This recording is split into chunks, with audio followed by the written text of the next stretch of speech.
Qui, d'après vous, peut évincer le président Paul Biya? Maurice Kamto.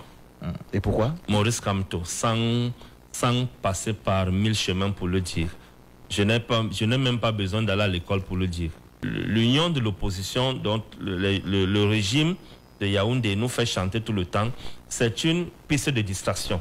En fait, il prépare souvent, c'est une entourloupe, il prépare souvent l'opinion publique sur le fait que si l'opposition perd à nouveau, c'est parce qu'elle n'est pas unie. C'est faux. En 1992, aux élections de 1992, l'opposition n'avait pas un candidat unique. Ni John Fundi était le candidat de la coalition de l'Union pour le changement. Il est sorti premier, avec plus de 39% de voix, de suffrage. Paul Biya est sorti deuxième. Le troisième, je crois, c'était Bello Bouba Maïgari, qui représentait l'UNDP et d'autres partis politiques de l'opposition. Il y avait un candidat de l'UPC. Donc, l'opposition avait plusieurs candidatures, mais l'opposition avait gagné. En 2018, nous restons persuadés que Maurice Kamto avait gagné. Étant candidat seul du MRC avec d'autres partis politiques qui nous ont soutenus et d'autres acteurs de la société civile et d'autres organisations. Donc voilà, moi je pense que un candidat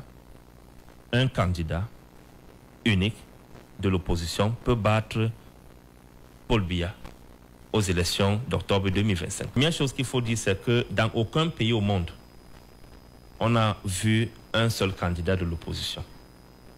Narcisse, donnez-moi un seul pays dans le monde entier, que ce soit dans les grandes démocraties ou dans que ce soit dans les grandes démocraties ou les démocraties intermédiaires ou les pays qui sont en gestation au niveau de la démocratie comme le Cameroun. Il n'existe pas un seul pays où il y a un candidat unique de l'opposition. Il peut y avoir souvent des candidats consensuels. Je prends le cas du Sénégal, qui avait 18 candidats.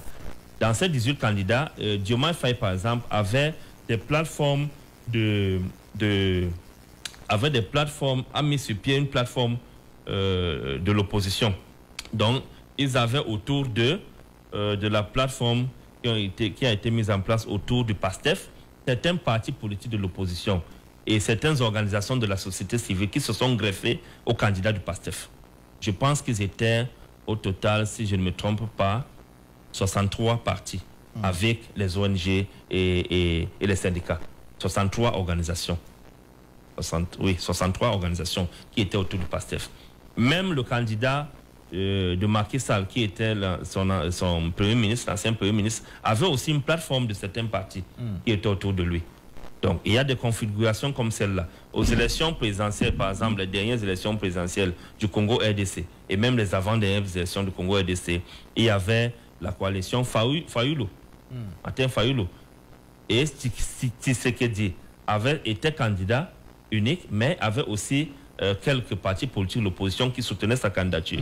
Donc voilà la configuration qui existe. Même en France, il y a des candidats qui réunissent d'autres partis politiques. Aux États-Unis, il n'y a pas que deux grands partis majeurs, le Parti républicain et le Parti démocrate. Et il y a une centaine de partis politiques aux États-Unis.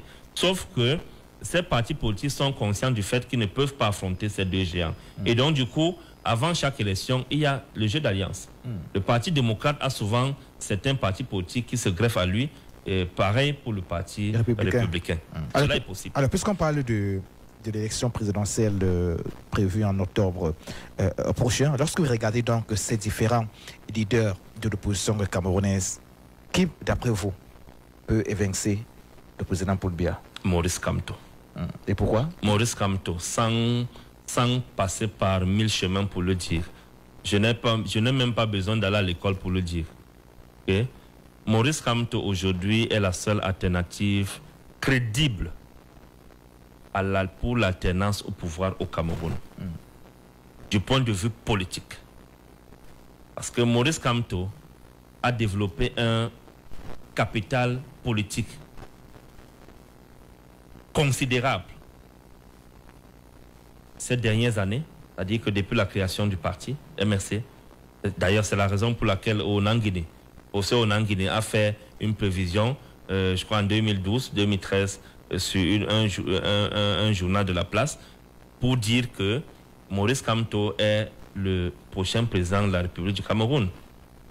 Il a donné des éléments factuels sur lesquels il se fondait. Et à l'époque, Maurice Kamto n'avait même pas encore développé ce capital politique qu'il avait. C'était le capital intellectuel qu'il avait développé, qu'il possédait en ce moment. Aujourd'hui, il a un capital politique considérable. Il n'y a aucun Camerounais dans l'opposition qui fait l'unanimité comme Maurice Kamto. Aucun autre Camerounais. Donc, du point de vue politique, il est la personne la mieux indiquée. Maurice Kamto est la figure même de l'opposition camerounaise de nos jours. Ça, c'est quelque chose qui ne se discute avec personne. Quand on parle de l'opposition camerounaise aujourd'hui, on parle de Maurice Kamto.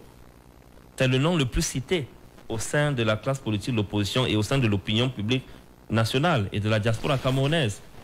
On parle de Maurice Kamto. C'est le seul nom qui revient plusieurs fois. Maurice Kamto est quelqu'un qui est aujourd'hui représenté comme la figure de proue qui s'est affirmé comme un opposant. Un opposant, c'est celui-là, effectivement, qui ne se laisse pas embarquer dans un cycle de compromission. Il ne se laisse pas embarquer dans un cycle de compromission. Et Maurice Kamto est dans ce statut-là. Il est dans ce statut-là. Tout le monde sait qu'il a fait la prison dans ce pays. Il est difficile de se retrouver dans un pays de dictature comme le Cameroun, parce que je le dis, le Cameroun, c'est une dictature. Et puis, dans un tel contexte, mener des activités politiques aisément, non. Donc, la répression dont le MRC est victime et son leader Maurice Kamto démontre à suffisance, c'est une preuve factuelle que nous sommes la vraie opposition. Est-ce vous en train de dire que Maurice Kamto sera le futur président de la République, donc en octobre 2025? Oui, il le sera. Je le dis, la main sur le cœur, que Maurice Kamto sera le prochain président de la République du Cameroun au lendemain de l'élection d'octobre 2025. Alors, Pierre-Emmanuel Bignal, lorsque vous regardez l'environnement socio-politique du Cameroun, avez-vous le sentiment que les Camerounais sont prêts pour le changement? Oui, les Camerounais sont prêts. Nonobstant les qualificatifs qu'on les attribue, il y en a aujourd'hui qui traitent le peuple camerounais d'amorphe, qui traitent la jeunesse camerounaise de consommateurs d'alcool, ainsi de suite, etc., etc. Mais je pense que soit ils sont ignorants de la situation sociopolitique et économique à laquelle est confronté les Camerounais au quotidien, soit ils font exprès. Pourquoi je le dis? Vous ne pouvez pas avoir une jeunesse comme la jeunesse camerounaise qui fabrique des drones. Qui fabrique des drones qui sont les meilleurs en Afrique et qui sont exportés sur les marchés non seulement africains, d'autres marchés internationaux comme le marché européen et américain. Et vous estimez que cette jeunesse-là est une jeunesse de consommateurs d'alcool et incapable de penser, de réfléchir. Non. Nous avons une jeunesse qualifiée. Nous avons une jeunesse intelligente. Nous avons une jeunesse engagée. C'est vrai que la répression policière, au fil du temps, a amené beaucoup parmi ces jeunes à se rétracter et d'autres même à prendre le chemin de l'immigration, de l'immigration, ce qu'on appelle communément l'aventure. Tout simplement parce qu'ils ne se sentent pas concernés dans la gestion du pays, puisque le Cameroun est géré de façon inclusive et dont les jeunes se sentent exclus des processus décisionnels. Raison pour laquelle nous avons la fuite des cerveaux. Le Cameroun a plus de 10 000 médecins en France. Le Cameroun a plus de 5 000 ingénieurs au Canada, plus de 7 000 ingénieurs aux États-Unis, etc., etc. Donc, nous avons une jeunesse dynamique.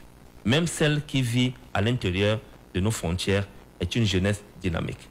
Et nous pensons qu'avec cette jeunesse et la prise de conscience généralisée qui s'observe aujourd'hui à travers une mobilisation sur une mobilisation sur les inscriptions sur les listes électorales, cela démontre à suffisance que la jeunesse camerounaise est prête pour l'alternance politique. Oui. Notre jeunesse est prête pour l'alternance politique. Je ne suis pas de ceux qui l'affublent de paroles, de mépris, d'insultes, ainsi de suite. Je fais confiance à la jeunesse camerounaise. Je sais ce que la jeunesse camerounaise est capable de faire.